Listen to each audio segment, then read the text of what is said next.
വിശുദ്ധരുടെയും വാഴ്ത്തപ്പെട്ടവരുടെയും തിരുശേഷിപ്പുകൾ കണ്ടുവണങ്ങാൻ വൻ തിരക്ക്. അപൂർവാവസരം മുതലാക്കി വിശ്വാസികൾ തിരുശേഷിപ്പ് വണങ്ങി. പരപ്പ് മാർത്തോമ CMI ഭവനിലാണ് തിരുശേഷിപ്പ് പ്രദർശനം ഒരുക്കിയത്. കാർലോ അക്വിറ്റി ഫൗണ്ടേഷനും ഇന്ത്യൻ ഏഷ്യൻ ഫൗണ്ടേഷനും സംയുക്തമായാണ് 1500 വിശുദ്ധരുടെ തിരുശേഷിപ്പ് പ്രദർശനവും വണക്കവും സംഘടിപ്പിച്ചത്.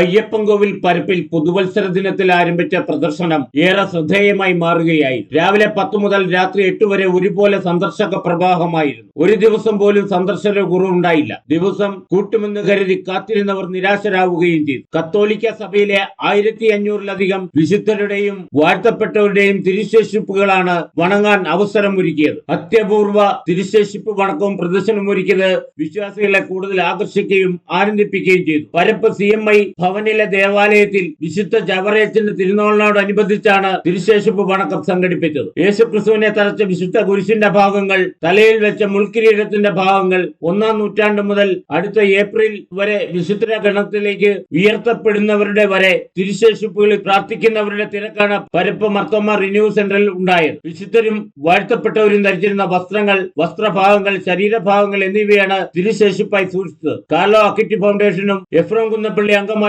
ഫാത്തിമൈറ്റ് സന്യാസ സമൂഹവും ചേർന്നാണ് പ്രദർശനം നടത്തിയത്. റോമിൽ നിന്നും വിവിധ രാജ്യങ്ങളിൽ നിന്നുമായി 25 വർഷത്തെ ശ്രമഫലമായാണ് സഭാ അധികൃതരുടെ സാക്ഷ്യപത്രങ്ങളുടെ തിരുശേഷിപ്പുകൾ ഫൗണ്ടേഷന് ലഭിച്ചത്. 24 സ്ഥലത്തെ പ്രദർശനവും വണക്കവും ഒരുക്കിയതിനു ശേഷമാണ് പരപ്പ് CMI മാർത്തോമ ഭവനിൽ പ്രദർശനം ഒരുക്കാൻ കഴിഞ്ഞത്. Idukki Vision News, Ayyappancoil.